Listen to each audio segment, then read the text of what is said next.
Sống chung với bệnh tiểu đường không đồng nghĩa với việc bạn phải kiêng khem tất cả mọi thứ. Bạn vẫn có thể học cách cân bằng các bữa ăn và lựa chọn thực phẩm lành mạnh trong khi vẫn có thể ăn những loại thực phẩm mà bạn ưa thích. Bạn nên ăn gì nếu bị bệnh tiểu đường? Đây có thể là một câu hỏi khó với nhiều người vì mục tiêu là bạn phải kiểm soát lượng đường trong máu. Một chế độ ăn hợp lý có thể giúp ngăn chặn các biến chứng của tiểu đường như bệnh tim. Video sẽ cung cấp thông tin về một số loại thực phẩm tốt nhất để kiểm soát bệnh tiểu đường của bạn. 6. Bông cải xanh. Đây được coi là một trong những loại rau giàu dinh dưỡng nhất. Một chén bông cải xanh nấu chín chỉ chứa 54 calo và 6 gam carbohydrate tiêu hóa, cùng với các chất dinh dưỡng quan trọng như vitamin C và magie. Các nhà khoa học tiến hành thử nghiệm ở những người mắc bệnh tiểu đường và phát hiện ra rằng ăn mầm bông cải xanh có thể giúp giảm mức insulin và bảo vệ chống lại tổn thương tế bào. Ngoài ra, bông cải xanh là một nguồn cung cấp tốt khác của lutein và zeaxanthin. Những chất chống oxy hóa quan trọng này có thể giúp ngăn ngừa các bệnh về mắt. 7. Giấm táo. Mặc dù được làm từ táo nhưng đường trong trái cây sau khi được lên men thành axit acetic và sản phẩm thu được chứa ít hơn 1 gam carb trên mỗi muỗng canh. Theo một phân tích tổng hợp của 6 nghiên cứu, bao gồm 317 bệnh nhân mắc bệnh tiểu đường tuyếp 2, giấm táo có tác dụng có lợi đối với lượng đường trong máu lúc đói và HbA1c. Nó cũng có thể làm giảm phản ứng lượng đường trong máu tới 20% khi được tiêu thụ cùng với các bữa ăn có chứa carb. Giấm táo được cho là có nhiều đặc tính có lợi cho sức khỏe khác, bao gồm tác dụng kháng khuẩn và chống oxy hóa.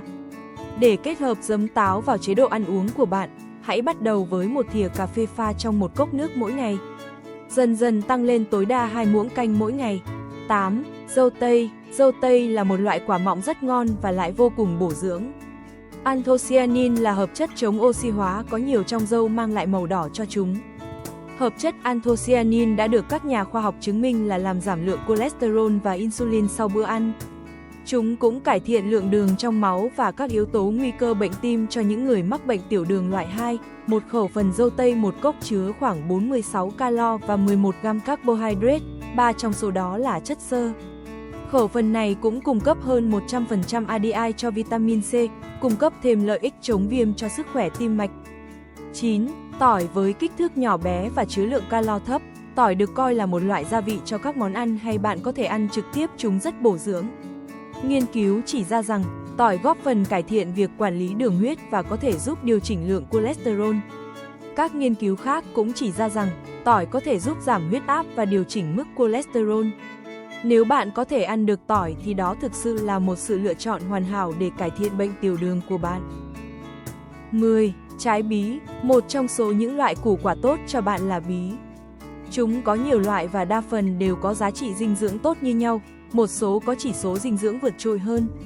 Loại quả này với thịt quả dày chứa khá ít calo và chỉ số đường huyết thấp.